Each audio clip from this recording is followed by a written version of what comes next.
Tunaendelea na somo yetu nzuri tu ambayo ni matumizi ya damu ya Yesu Kristo katika kuitamka na katika meza ya Bwana. Bwana Yesu asifiwe sana. Sasa kazi nyingine ambayo ni ya damu ya Yesu Kristo ni kudhibitisha makubaliano ama kudhibitisha angano ama kuvunja angano, lakini pia kutuunganisha na angano la Yesu Kristo, ama kutuunganisha na ufalme wa mbinguni, ama kutuunganisha na Yesu. Bwana Yesu asifiwe sana. Ukisoma kwenye kile kitabu cha Walawi mlango wa 17 na mstari wa 11, maandiko yanasema ya kwamba msile damu mnyama pamoja na damu, kwa sababu uhai wa huyo mnyama uko kwenye hiyo damu. Hapo mbele maandiko yanasema nami nimewapa hiyo damu ili kufanya upatanisho. Kwa hivyo damu ya Yesu Kristo huwa inafanya upatanisho ama inafanya angano.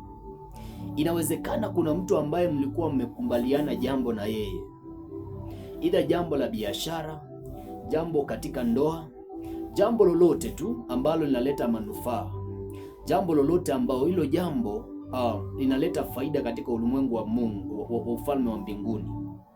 Lakini unaona kwamba huyu mtu uko na wasiwasi na yeye, anaweza akaja akakataana na kile ambacho mlikubaliana. Anaweza akafunja angano ambalo mmeweka kati yako na yeye. Huyu mtu sasa, kama ukijua kutumia damu ya Yesu Kristo, utaweza kumweka kwenye hilo angano ambao umeliweka. Bora tu hilo angano linaleta sifa na utukufu katika ufalme wa mbinguni. Bwana Yesu asifiwe sana. Maana kuna watu ambao mnakubaliana jambo, lakini huyu mtu anakuwa au muoni vizuri, unaona ni kana kwamba atajitoa kwenye hilo angano. Ukiwa unajua kutumia damu ya Yesu Kristo, the blood of Jesus, itamfanya akae kwenye makubaliano yenu ama kwenye angano ambalo mmeliweka pamoja. Ndio maana ukisoma maandiko yako kwenye kile kitabu cha Wakorinto wa kwanza mlango wa 11 mstari wa 25, huyu ni Paulo anasema, fanyeni hivi kwa ukumbusho wangu. Nielewa. Lakini pia Yesu amewahi kuongea maneno kama hayo. Hapo Paulo alikuwa anapeana meza ya Bwana, na meza ya Bwana kama vile tunavyojua unakuanga ni ushirika mtakatifu, tunashirikiana na Yesu. Ndio maana Paulo anasema fanyeni hivi kwa sababu ya ukumbusho. Kwa hivyo damu ya Yesu Kristo, baada ya kuwa mmeweka angano na mtu ama mmeweka makubaliano na mtu, na yule mtu unaona ni kana kwamba anaweza akayavunja, kile ambacho utafanya ni kwamba utaitumia damu ya Yesu Kristo ili kumweka yule mtu katika ile angano, asije akatoka katika angano ama katika makubaliano. Bwana Yesu asifiwe sana. Ile damu ya Yesu Kristo itakuwa inamkumbusha yule mtu kwamba kuna kitu tumekubaliana huyu mtu, kuna kitu tumeahidiana na huyu mtu, kuna kitu tunafaa tufanye na huyu mtu pamoja. Watu wengi mnaweza mkaahidiana mambo ambao ni ya mafanikio. Huyu mtu akakuahidi kitu lakini akasahau. Huyu mtu akakuahidi kitu lakini akaamua achane na kukifanyia hicho kitu kazi. Pamoja na kuwa ni kizuri, kinafanikisha ufalme wa mbinguni, lakini ukapata kwamba kile kitu yule mtu hajakifanya. Ukiwa unajua kutumia damu ya Yesu Kristo, huyu mtu utamweka kwenye angano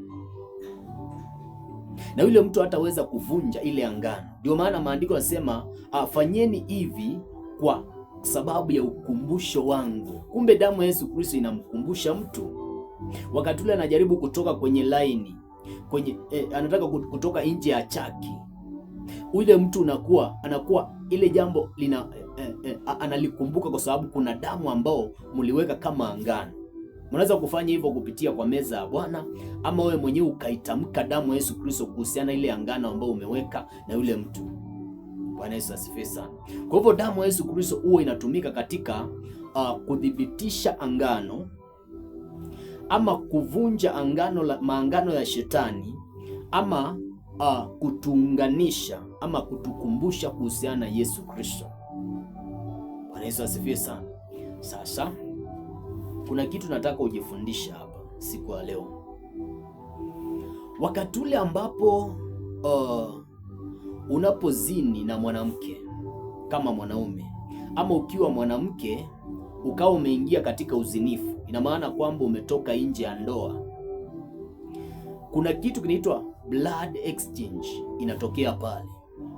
Ile damu ambayo mmekuwa exchange ile damu, mara nyingi kwa sababu ni uzinifu umetokea pale, ile roho ya uasherati ambayo ilikuwa mnaifanyia kazi, ile roho ya uasherati ambayo iliwasababisha sasa muingie katika uzinifu. Hiyo roho ya uasherati, kama mchawi akitaka kuwafunga pamoja, ama kama shetani akitaka kuwafunga pamoja, huwa anatumianga hiyo damu kama angano, because there is blood exchange. Wakati ule ambapo hao watu wawili wamefanya mapenzi ama wamefanya uasherati, ndio maana utaona kwamba watu wengi ambao wako kwenye ndoa leo hii wanashindwa kusahau na wachumba wao ambao walikuwa nao zamani. Kwa nini? Kwa sababu kuna kitu kinaitwa blood exchange ilifanyika mahali pale, lakini ukakosa kuelewa nguvu iliyomo katika damu ya Yesu Kristo katika kuvunja ile angano ambayo ilitokea wakati ule ambapo ulizini na mwanamke ambaye leo hii haujaoana na yeye, ulizini na mwanaume ambaye leo hii hajakuoa. Ndio maana kila wakati unashangaa kwamba pamoja na kuwa mliachana, lakini yule mtu unamfikirianga, lakini uko kwenye ndoa. Ina maana huyu mtu, kile kilitokea ni kwamba ile angano ambayo mliifanya kwenye kitanda, damu ikawa exchanged. Yale maneno ambayo mlikuwa mnayatamka wakati ule ambapo mlikuwa kwenye fungate ama kwenye mapenzi, hayo maneno bado yanaishi. Hiyo damu bado inaongea mabaya, ile damu bado inazungumza, maana damu huwa inazungumza, damu huwa inaongea kabisa. Bwana Yesu asifiwe sana.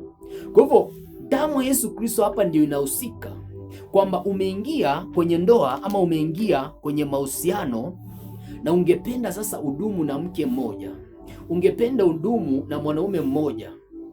Kabla haujafanya chochote, unafaa uhusishe damu ya Yesu Kristo katika kuvunja kila angano zote ambazo ulikuwa umeingia na msichana yeyote ama mwanaume yeyote kabla haujaolewa. Maana usipofanya hivyo, pamoja na kuwa utakuwa umemove on ukiingia kwenye ndoa, lakini roho yako ama nafsi yako na roho yako zitakuwa bado zimeunganika na mtu mwingine.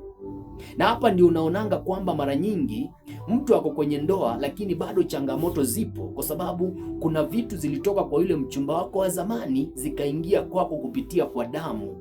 Damu huwa inasafirisha vitu. Damu inakuanga kama transporter, inaweza ikahamisha vitu kutoka kwa mtu mmoja ikaingiza kwa mwingine.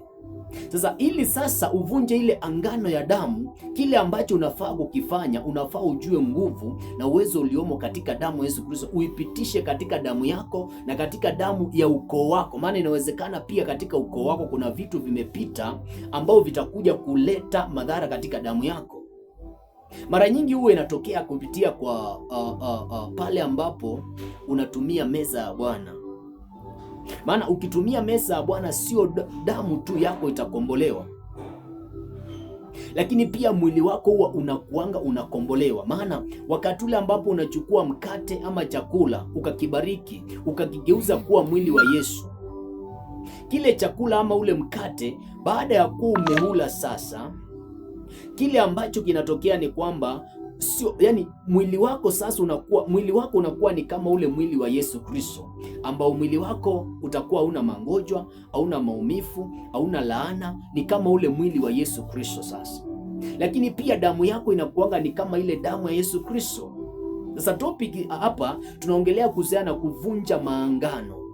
Kuna watu ambao walichanjwa chale kwenye miili yao. Hapa damu ya Yesu Kristo na mwili wa Yesu Kristo zinakuhusu sana katika kuvunja hayo maangano ambayo mganga alikuingiza kupitia kwa kukata ama kupitia kwa kukuchanja chale. Sijui kama anaeleweka. Bwana Yesu asifiwe sana. Hapa sasa ni damu ya Yesu Kristo katika kuvunja maangano.